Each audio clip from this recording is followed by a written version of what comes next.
Hey friends, I'm Maxwell Freud, a queer Minneapolis-based game designer and the host of Hatch This Way, a limited audio series where I chat with other queer folks in the tabletop industry to learn all about who they are and how they contribute to the hobby by being their authentic selves.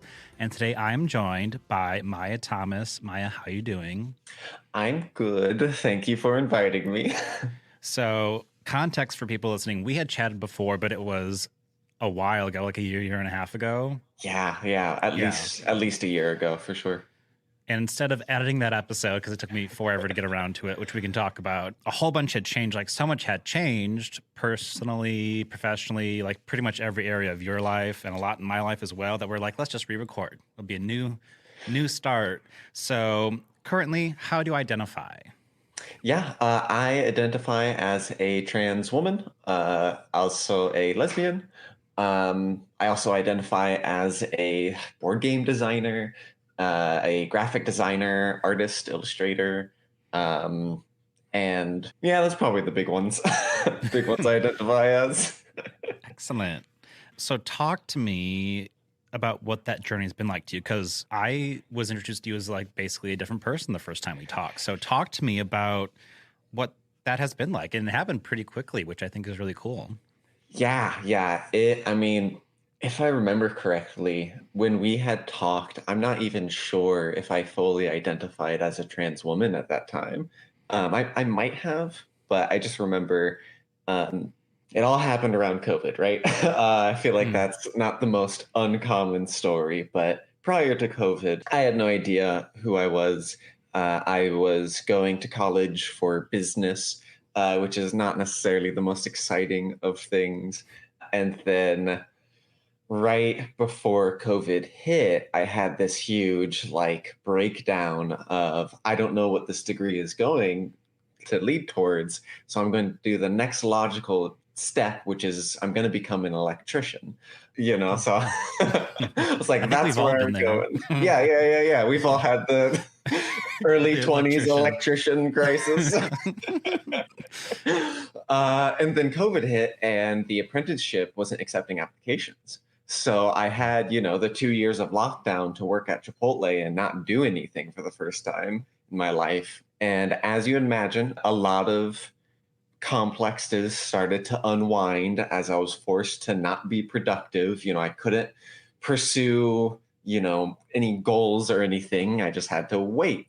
And when that happens to you, it gives you space to start looking at yourself. So, kind of near the end of lockdown, I had this like sort of beginning of the egg cracking and realizing like, something's not right here. And then when we had called, I at that point had been like really invested in game design.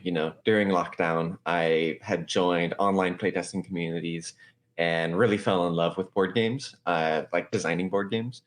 And so like that was really big and important for me. And then kind of simultaneously, the electricianship opened up applications. And I had another moment of crisis of like, hey, I don't know like what my queerness is right now, but I don't want to be an electrician while I figure this out. And I was like, I don't think being an electrician is going to be right for me. And so I had another big, moment of panic and decided to go back to school for graphic design because it was like, hey, I enjoy working on game prototypes. I like the process of how do I make my games easier to understand with like layout and stuff like that. And so I was like, maybe I'll try this graphic design thing. And have fallen in love with it. It has been absolutely incredible. It has reminded me that I love art and I haven't done art since high school. And it's like brought me back into that. But then it's also that process of I am doing something that I want and enjoy really helped me also process who am I? What is it that I'm feeling very drawn towards? And then slowly started to like really settle into like, oh, I'm not like gender fluid. I'm a trans woman. That is who I am. And it was really nice because at the college I'm in, there's a lot of queer people, and most of the people that aren't queer are very cool. And so I had some good friends that really like banded around me, as well as like online friends who are also very queer and also great to just be like, hey, I want to experiment with things today. Like, how does that go? So, yeah, like I'm now at this point where it's like, I'm feeling very excited and very solid in a lot of things. So it's like, yes, I'm a trans woman. I like women. Uh, I love graphic design. I love game design. I am like at the point where I'm starting to like pitch things, and I've picked up a little bit of freelancing work for graphic design stuff. And like, I don't know. And also like I about 9 or so months ago, I started hormones, and like that's been incredible to just feel normal inside of my body. And so it's like, yeah, it was like when you had reached out about how you were getting back into the podcast, it was like, oh, we got to do another episode because who I Mm. like you mentioned earlier, like who I was when we first called was a different person, and was, my job at the time wasn't great. It definitely fueled a lot of like negative. I was pretty depressed during that time. And so just what I remember from that call, I was like, yeah, I think it would be nice to do this again. And just, I don't know, now that I'm a happier person, I have a lot more positive outlooks on things. Mm.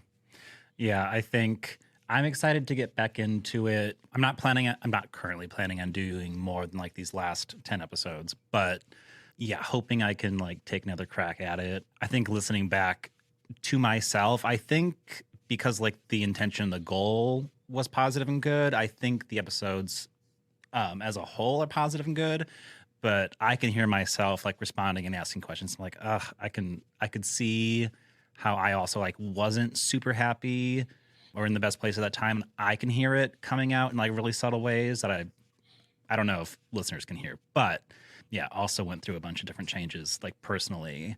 And so hopefully I'm hoping we end on like just a super high positive note. That's my goal for like the end of this. Talk to me a little bit about your decisions in deciding how you want to try expressing yourself or experimenting, like why hormones, like what else has changed. Yeah, it's been really interesting. So when I was first realizing like I was queer and something's different, at that point, it was very much like I, had no idea how to do any of that, right? Which I think makes Mm. sense, right? Like it's not something you've practiced before. At that point, I was still living with my family, but I had plans to move in with my partner soon. And so there was definitely just like a waiting period at first. But once I did move in with my partner, it was, a lot of small things at first of just like little wardrobe changes. I started growing out my hair, which now is quite long, past the shoulder blades. But like it was a lot of like, hey, I'm gonna, start wearing a bra, and like realizing like, oh, that feels really nice. And even tiny little things of like, I'm learning that emotions start in the body. So how do I listen to my body? And going like, oh, when I say certain things about myself, that makes me feel, I small things in my body change, like, oh, maybe that's something. So early on, it was a lot of just like, I'm just kind of poke and prod at things. And, I eventually started taking therapy, and that also helped a lot in that process of just like, how do I identify emotions, right? Because I, Mm. this isn't a fully universal experience, but I know a lot of trans people, especially, like really learn early on how to disconnect from themselves, especially people who are raised as a man. A lot of men also are taught to disassociate from their emotions. So just going through that journey of like, how do I identify, how do I name these emotions? And not even like trans specific or identity specific things, just like, hey, how do I be a healthier human being? And that definitely helped guide things forward a ton. There was a moment, I'd say, like decently early on in therapy, though, that like it clicked for me that like I am a trans woman. And I've always been someone who's very focused about my goals. Like once I know what I'm doing, like I'm gonna work towards it as hard as I can. And so that's kind of what happened here, where it was like once I was able to accurately sort of be present in myself, I knew what that was. And then now it was the process of like, how do I quote unquote, get there, even though that's now I kind of look at it and it's like, that's not necessarily the right mindset to have of like, how do I become the trans woman that I am? It's like, well, you are, but how do we do things that are making ourselves happy? How do we what does it look like to wear different clothes, things like that? How does it feel to wear a dress? And, as I started being a little bit more forward with my wardrobe changes, it's definitely trauma. There was definitely panic attacks. It wouldn't be without my support system, friends and partner who very patient with me. When it's really drilled in you that like the things you want are dangerous, being in those situations where you are then embodying things that you want, it kind of triggers those weird like background programming. And it was really just repetition. It was just a lot of like, I know this is hurting, I know this is painful, but it's what I want and it's good for me, and I'm going to keep doing it despite the fact that by doing it, it's meaning I am engaging with life on what feels like a much riskier way of living.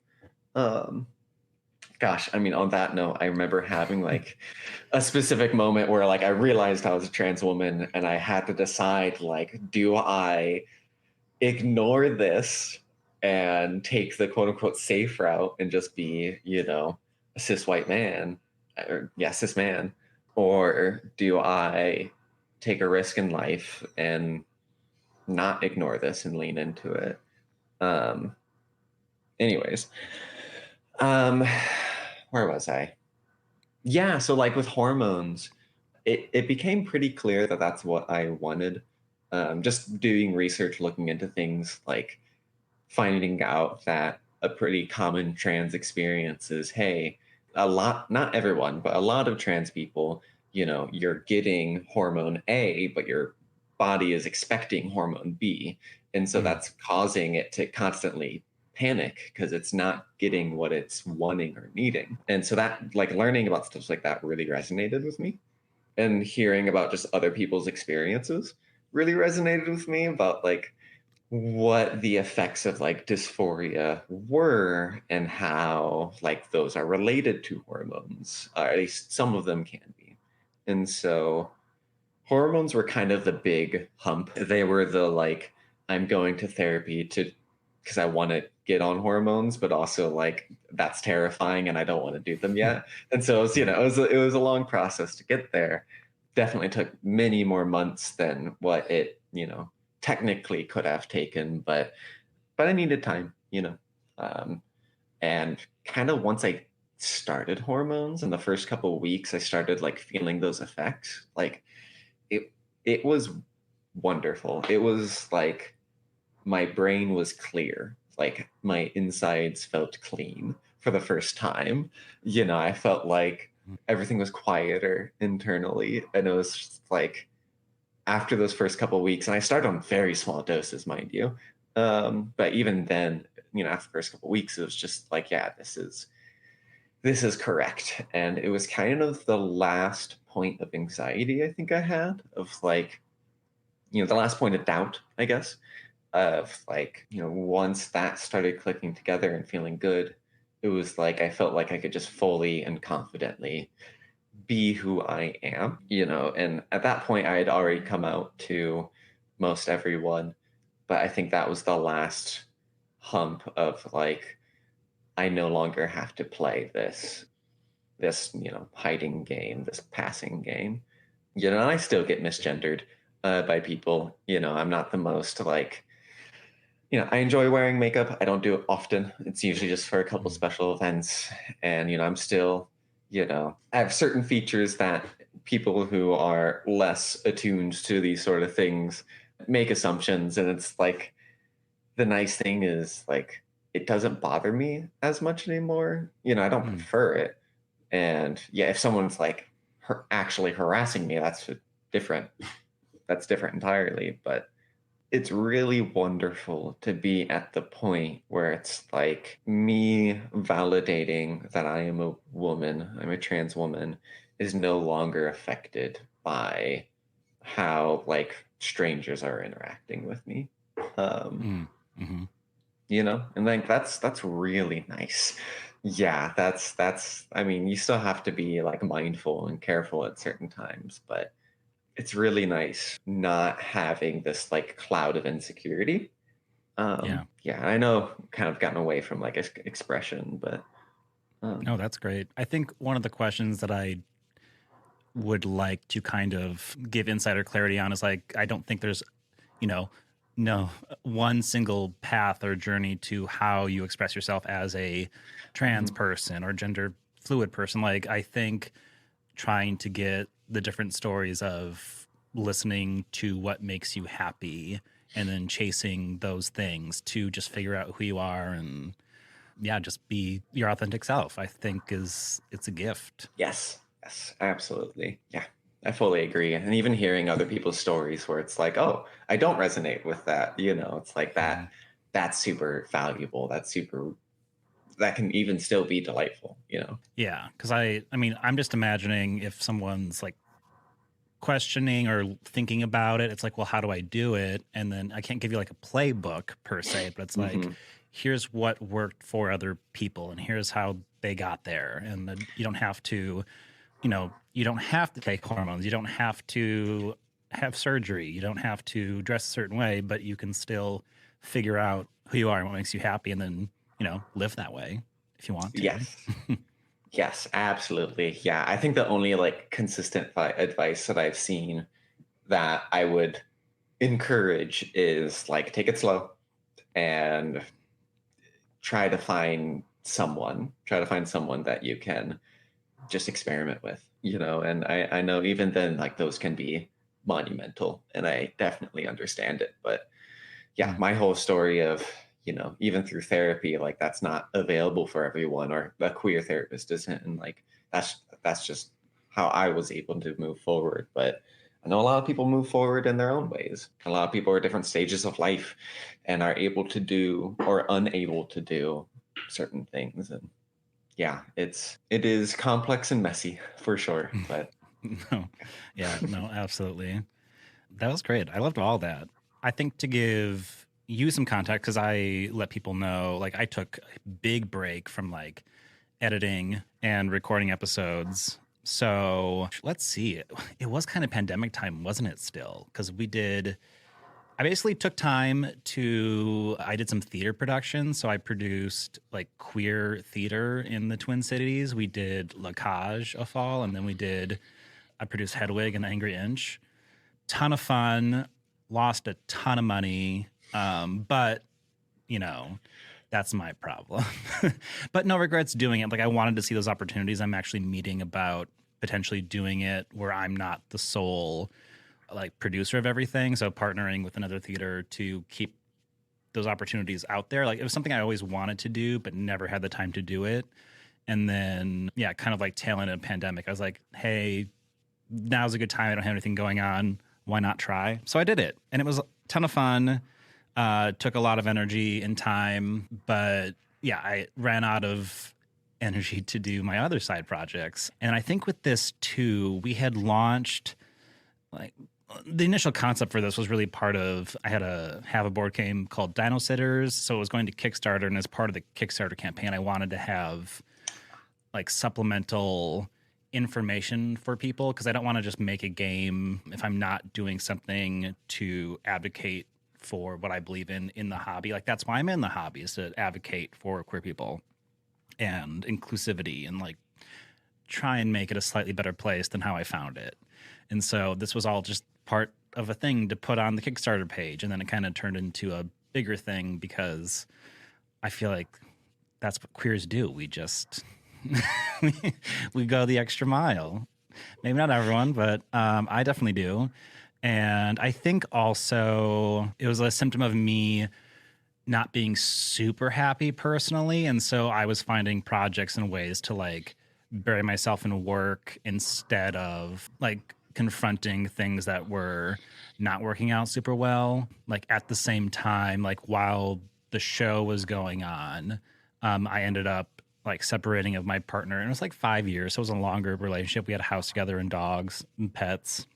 And so separating and like going through that, like living together and then selling a house and like having so many shared assets is a huge drain. And then they just changed so much during that process. Like they were not the person I met at the end of all that. And I don't know. I don't want to get like too personal about it. I think in case it's helpful, I think what happened is he hadn't been happy for a long time and became like very resentful, like beyond the point of reconciliation. And like the resentment, it was kind of like not stated for the longest time. Because I think underneath it all, he was caring. We did care about each other, but like that resentment was so big that in the end it like became very toxic and bad. And so like not having that in my life, like I think I probably knew it was there, but I couldn't do anything about it. It was one of those things like I really like there was nothing I could do to fix that is what I learned. Like nothing I would have done would have made him happy. Like it just wasn't ever going to work. And we just like got really far like in a pandemic because we met before the pandemic. We bought the house right before the pandemic. So then it was almost one of those pandemic relationships where we just kind of, you know, coasted for a couple of years. And then, I think pandemic, that happened to a lot of people where like you just kind of got stuck for a few years and then you like wake up at the tail end of it and you're like, what happened? Where was I? Oh, yeah. But yeah, I think not having that there and not trying to make something work that I know isn't going to work. I basically had to start over, like new apartment, like no longer have any pets. I'm saying no to a lot of things. Like I'm not doing any more shows. I'm still working on the board game, like tangentially, like every once in a while I'll dip my toe in and like help out. But just like taking time to reset, start over. And just kind of rebuild and not try to busy myself and then just not talk about things or think through things or process things that went through. I think that's kind of where I was at. And so now I'm at a point where I'm like, okay, I feel better. I'm like not, I'm not stressed or overwhelmed or telling myself I'm not unhappy. And so now I have energy to like jump back in and, you know, be a better advocate. Yeah. Taking that time. It's incredible how much our environment can shape us. And when that environment changes, that can be that is powerful. Look, I mean, look at where we are now. We're doing great. We're crushing it. Look at us. We're thriving.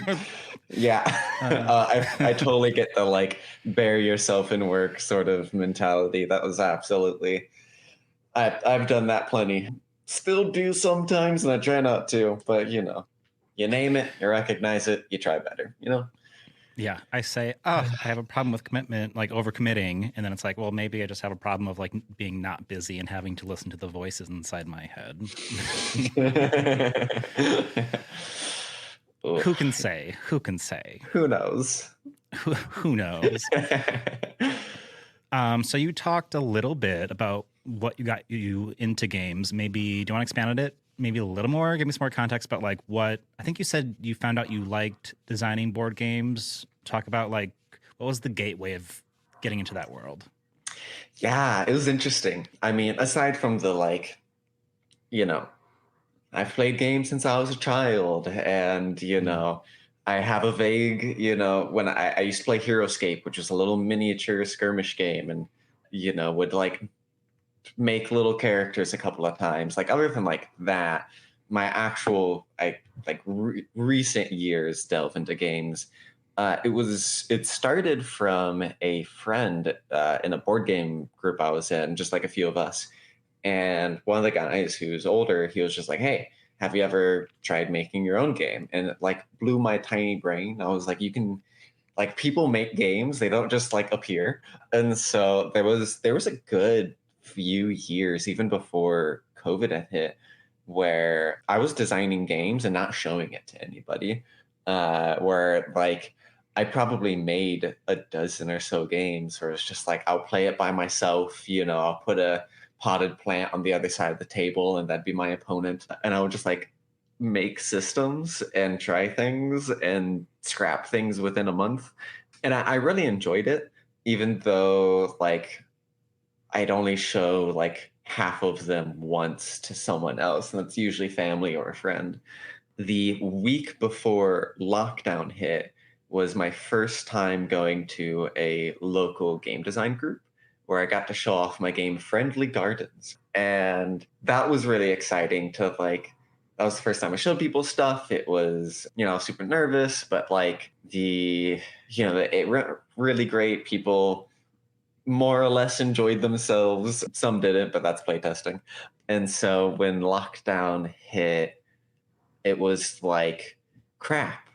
Like I just tried to start reaching out to people to start playtesting stuff. And then, I was on like BGG forums and I found there was a post for the Break My Game online playtesting Discord, who I really, really love. And so I joined them, and they were definitely my gateway into like taking game design more seriously in the like I'm getting to have really great discussions with people, and I'm getting to do playtests all the time because it's COVID and I have a lot of free time on my hands. So I can do 12-hour days where I'm working on something and then I'll test it that day, right? And just like really dive into it because it's like I don't have anything else to do other than this and work. COVID And so, playtesting time was excellent, in my opinion. It was just prime. It was peak design playtest time. yeah. And I know like some people have strong opinions against online testing, which I get. There is really good value in in-person testing, but I found it so much easier and faster to iterate on games and to find new people to play things. It's wonderful, and I've been getting back into it again lately, and it's just made me so happy. Where it's just like, I have 3 hours. I could join a group for sure. Yeah, I don't think you can like 100% super well like just do digital playtesting and make a game. Maybe you could. Depends on the game. Like I do think there's like physical components you want to test, like how people interact with your physical game that you can't get from a digital playtest. And then there's like some social components that you need to test, and you can't really watch people per se in a digital playtest. But like you said, for iterating, you could put your little digital game up there. You can play it. You can make a change like right after and play it again. You've already made the change. It's amazing. Yes, it's so good. Yeah, and I've definitely found like certain games, it's like, hey, when I'm playtesting this, the in-person playtests are to test if it's fun. The digital playtests are to see the parts moving. Because it's like it loses the thing, might lose. Like I have a dice game, right? I was working on for a long time, and it's like dice online aren't tactically fun, or physically very fun. So it's like, I'm testing it in person as well. And like doing that in tandem can also be really great. I've also talked about this, but like I love all the online digital playtesting groups I've been in are great. Like it's a lot of really great people in them because they're very like well and deliberately moderated. So I feel very safe like jumping into any one of them for the most part. I don't think I've had like a bad experience really.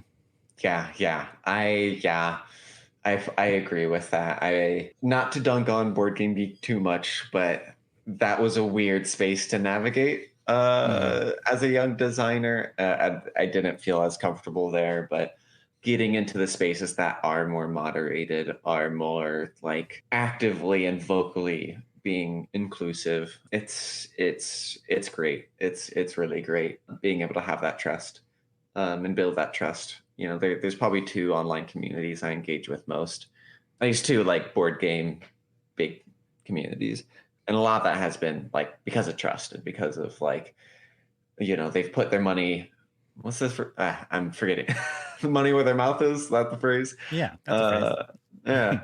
Yeah. They've done things that's like, okay, you're not just like a quote unquote ally. It's like y'all are good. Y'all are legit, or you're just straight up queer, Yeah.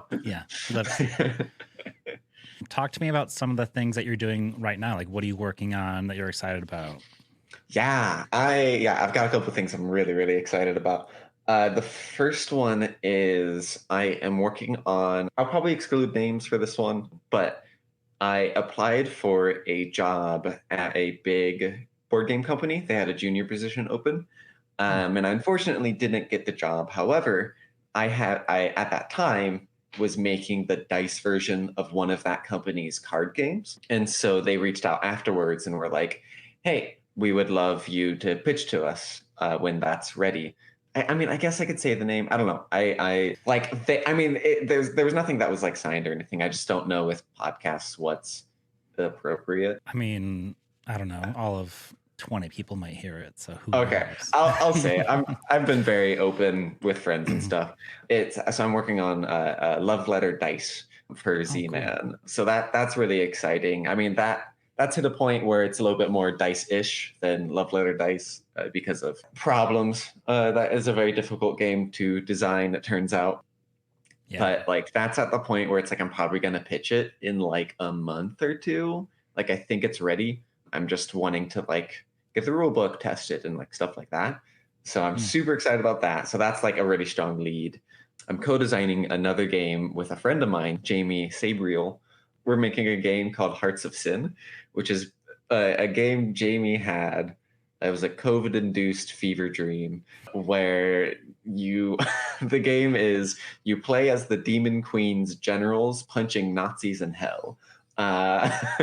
It's awesome. So you are playing as the Flesh Grafter and the Houndmaster and these like horrible, grotesque, hellish creatures fighting, the worst of humanity who are trying to take over hell. So you're fighting the raging fascist and the frenzied murderer and like all these terrible villains. And it is ridiculous. It is stupidly large. But that's been like super fun because it's like you are fighting and you've got your summons of hellhounds and Cerberuses and the villains have their rioters and it's like big, army, large scale tactics game and like it's great. It's a good time. So we've got a publisher also very interested in that. So it's like really exciting to have these two projects so that while nothing is signed, there's a lot of strong leads in. But then even then, like I have now started doing some illustration work. So I did the cover illustration for a friend of mine's game called Build a Fire, which is this little like card game. And now I'm working on another friend, Zoe, who's actually, I remember being interviewed.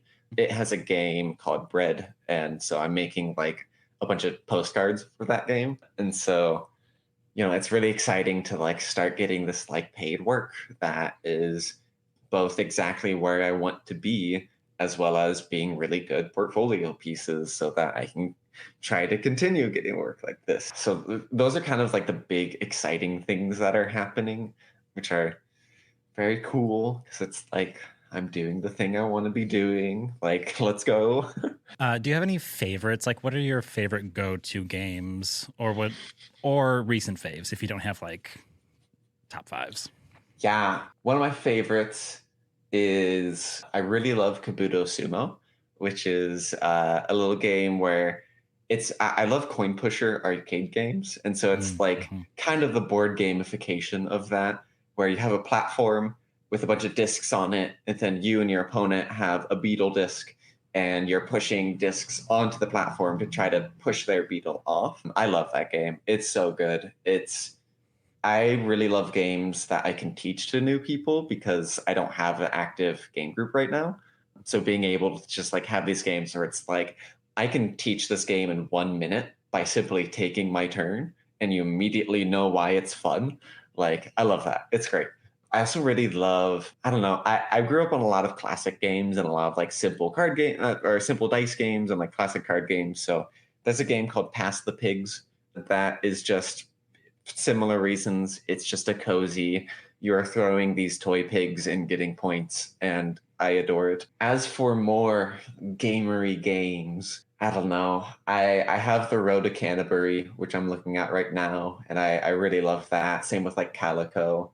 The Road to Canterbury is great. It's you are just you are pardoners on the Road to Canterbury. It's Chaucer's, Canterbury Tales, and you are causing pilgrims to sin so that you can pardon their sins for more money. It's great. I love it. It's so good.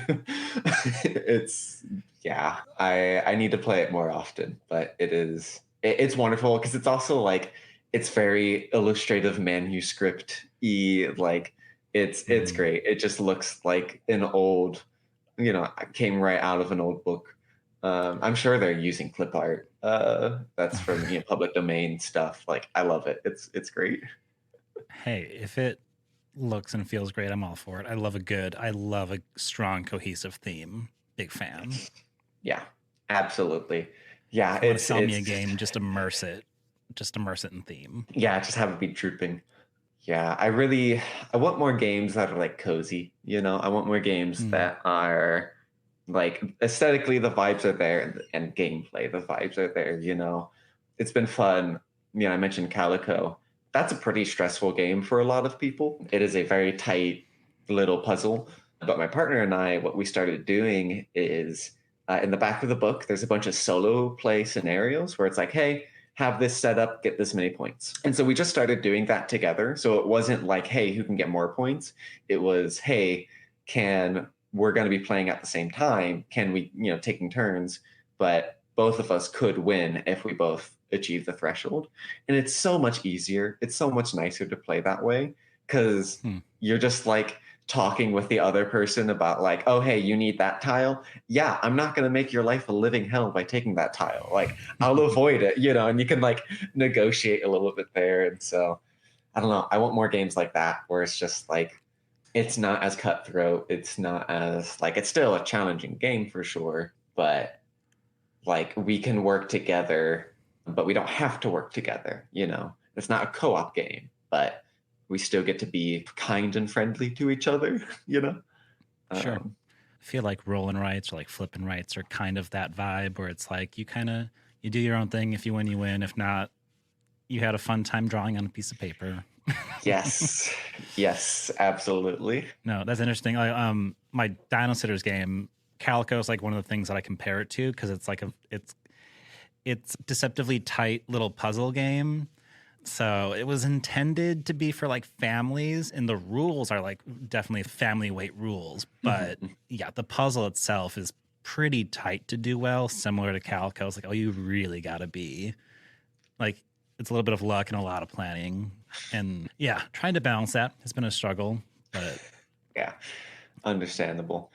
Those like cozy games, they look really cozy. And then once I love a good puzzle game, but yeah, they're puzzly. Yes. It makes things not cozy real quick. Yeah, for sure. Like sure. Gloomhaven, I thought Gloomhaven was going to be like a cozy dungeon crawl when I first opened it. Oh boy. I just started playing. It is a tight. It will punch you. I'm going to die all the time because it's not that at all.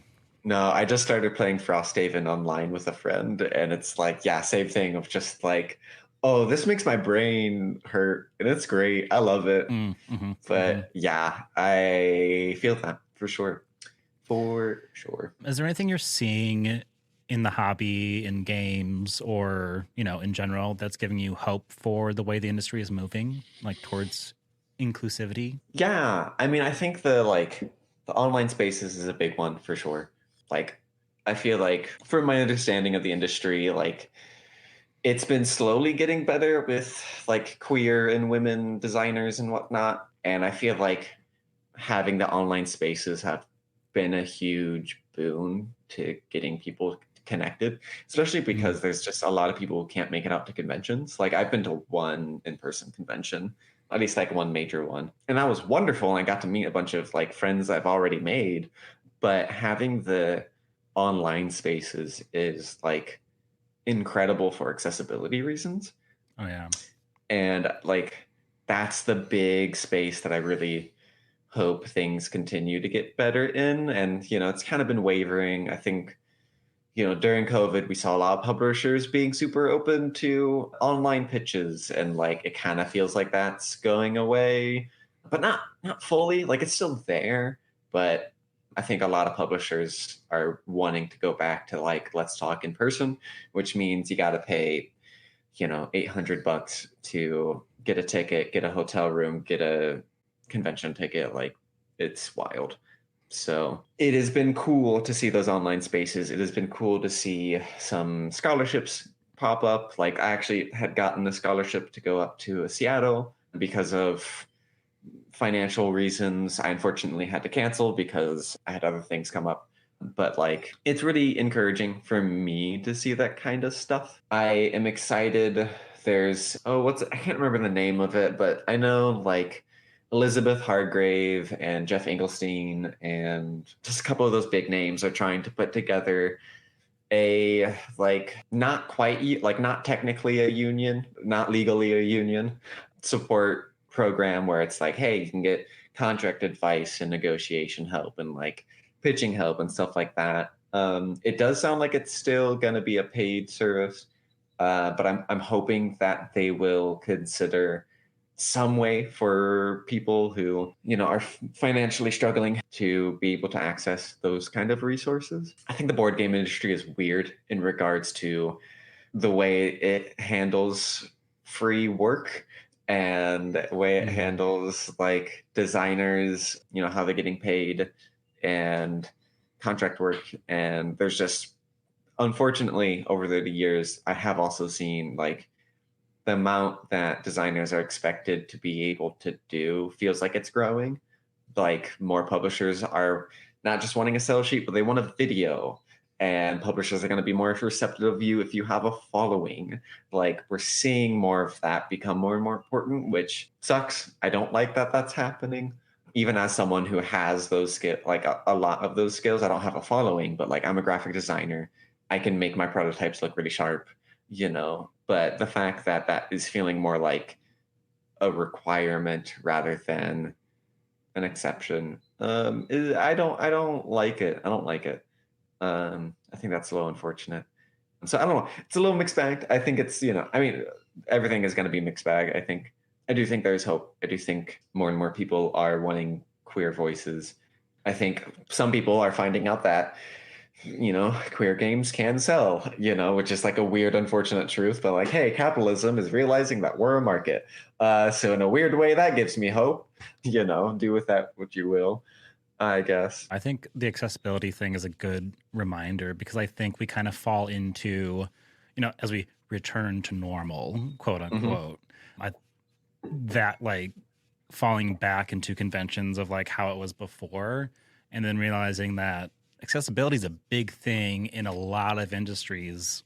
Like a lot of things, like the reason places aren't inclusive is accessibility. And it's like, yeah, you need someone who has the financial flexibility and professional flexibility and personal flexibility to, go out and pitch you a game. Like you need to have done all the testing. Like you need a large group of people consistently who would playtest your game. You need the funds and timeline to make a physical prototype. Like and I don't know, in putting together a good sell sheet, like if you're not a designer, you need to like find someone who is. Like there's a lot that goes into meeting those like really high standard requirements of like, ooh, like, you're trying to weed out the people who aren't, established or professional, or like you don't want to waste your time. Like I understand a part of that, but then there's also the flip side of a lot of people you're going to get are the people who are privileged enough to do those things in their free time. And that's not always going to be the person who is a marginalized person who is working extra or has extra, just, they don't have the same societal privileges to do all those things comfortably. And so you're going to end up with a lot more cis white men pitching you games because they're the ones who can do that. Yeah. Gosh, the classic example of this one guy talking about how like he won't even start designing a game unless he's got a publisher interested in it. And it's just like, okay, man, like, Yeah. Again, not unique to this industry, but you know, yes. it's one of those things yeah, once people kind of fall back into their old habits, you start hearing the same kind of advice. And you're like, well, that's great advice for not everyone who wants to like break into it. You know? Yeah. And it's like, I do still have hope that like, I don't think we fully reverted to pre-COVID industry situation. Like, I do think there is genuine interest in figuring out how to reach the queer people in a lot of companies, not every company, but in a lot of companies. There still is things that are problematic and I have gripes with and get annoyed by. But I don't know, I think the more that there's more queer designers that have been getting published and more, you know, quote unquote risky designs getting out there and the people realizing they aren't actually that risky, I do think we're still in an upwards trajectory, you know? I do get a sense that even looking at new releases and stuff, I am seeing, to me, a noticeable change in like cover art and representation we're seeing on games. I do recognize that. Like, I do think that's a thing that's happening, and I don't think I'm like in a bubble noticing that. And that's definitely a product of people being exposed to people of color and being like, hey, we don't see ourselves in your games. Like, why don't you put people of color on your box? Why don't you have women on your box? Like, why is it always straight men? Like, let's look at the stats, and then it makes a difference. Yeah, it really does. And I think as the industry grows, you know, like over COVID, there was a huge boom in the 2-player board game scene, right? And like that actually introduced a lot of new people to board games. I am hopeful that as a whole, the customer base grows, that is encouraged, that publishers are encouraged to keep doing that sort of thing. Because I agree. I have also noticed that. And it's great, you know. I always try to pick the character with the pink hair or something like that, you know. The queer coded one. Yeah. You're like, oh, I remember. I think it was the art project that even is including pronouns with all their characters. If I remember correctly, I need to double check that. Yeah. But just one of the art project being a board game where you play as characters. I think they did. I remember some game. It might not be that one, but I do remember seeing some games that are like including pronouns with characters, and it's like, oh, that's great. I love that. Like, I think Floor Plan from Deepwater was one of the first ones I remember doing that. Cool. Hell yeah. But they have like a number of queer people on their staff. So that's what happens when you switch up the people in your immediate circle. Go figure. Incredible, wild. When queer people make games, what? Who would have thought? No.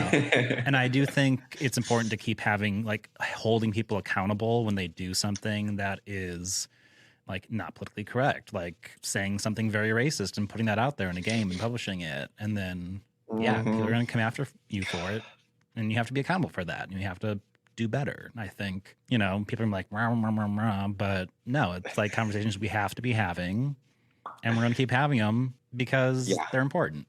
Gosh, I remember even just last year, there was a big publisher that was like, I've never had a woman like pitch me a war game before, or like pitch me a game that's worth publishing. And it's like, oh, okay, all right, hold on. What? What are you talking about? That person got absolutely blasted. I don't think they've corrected themselves. I think they said they would, and they started a thing that would correct themselves, and we haven't heard anything back from it. But like, still, like pointing that out and being like, "Hey, no, that's wrong. That's that's not okay." Yeah, absolutely call people out on that stuff. So, having talked about all those wonderful things, you're obviously an amazing person. So how can people find you, support you, hire you? Yes, that's a great question. In a couple of months, I'll have some website stuff. Unfortunately, I don't. You can find me on Instagram at Cardboard Bones. You can email me at design.maya.thomas@gmail.com. You can also find me on Discord. I know Discord's harder to meet people, but if you're on the Break My Game community server or the Building the Game community server, I'm very active in those. You can just find me by my name, Maia Thomas. Feel free to reach out if you want to playtest stuff, if you have questions about graphic design and illustration work. I'm open to having these conversations. Soon I'll have a website with portfolio work, but in the meantime, if you reach out, I'll be able to get you that portfolio directly. Yeah, that's basically it. I'm not on a lot of stuff. Yeah, social media is a weird beast. Like I took a very large break from it. Like I got rid of Facebook and Twitter, and I've recently had to like go back on LinkedIn, and I'm not a big fan of social media in general, but it makes it like I don't know. Discord is fun. I like going into a Discord. I haven't been doing a lot of it also lately as part of my like break of resetting, but sometimes you still gotta be social somehow. Yeah, I think Discord is probably the better place to go if you're looking for just like a community sense without jumping into like the Twitter or X now of just everyone having an opinion. It's exhausting. We're in the era of takes. Everyone's got a take. Oof, yeah, for sure. Ain't that the truth? Yeah, no, I love Discord. It's easier to make friendships because it's a lot of like, you're just in a place with recurring people, you know? It's a lot more conversational the way it's structured, which I'm a big fan of. Well, that's a lot of stuff. That's really all I got. We covered all the things. Is there anything else that you want to say or want people to know? Not really. Just thank you for reaching out again, and thank you for doing this re-record. I like felt kind of bad shooting the email because I was like, I don't want you to have a bunch of extra work that you have to do. But I'm really glad we were able to have this conversation again and just like meet you again. Like you're a delightful person. You know. Oh, well, thank you. Yeah. I loved having this conversation again. It was nice to. Like, I don't want to like talk about myself all that much. I've actually learned I hate talking about myself. Like if anyone asks like, what's your biggest weakness? It's talking about myself in real life. Like I despise it, but no. So it was nice, like kind of just talk about, you know, where we've been over the past year and a half and how things change and you move on and you end up in a place hopefully better than where you started, which is, you know, that's just the constant goal, right? Yeah. Constantly getting to a better place than where we are. Yes. Yes. All right. That's all I got. As a disclaimer, I just want to remind everyone we're just a couple of queer folks and we do not speak for the entire LGBTQIA plus community, nor are we trying to. The best way to be an ally is just to keep learning, listening, and remember that we're all just trying to figure it out together. That's all I got. So if you're listening, know that you're loved and perfect just the way you are. And till next time. Bye-bye.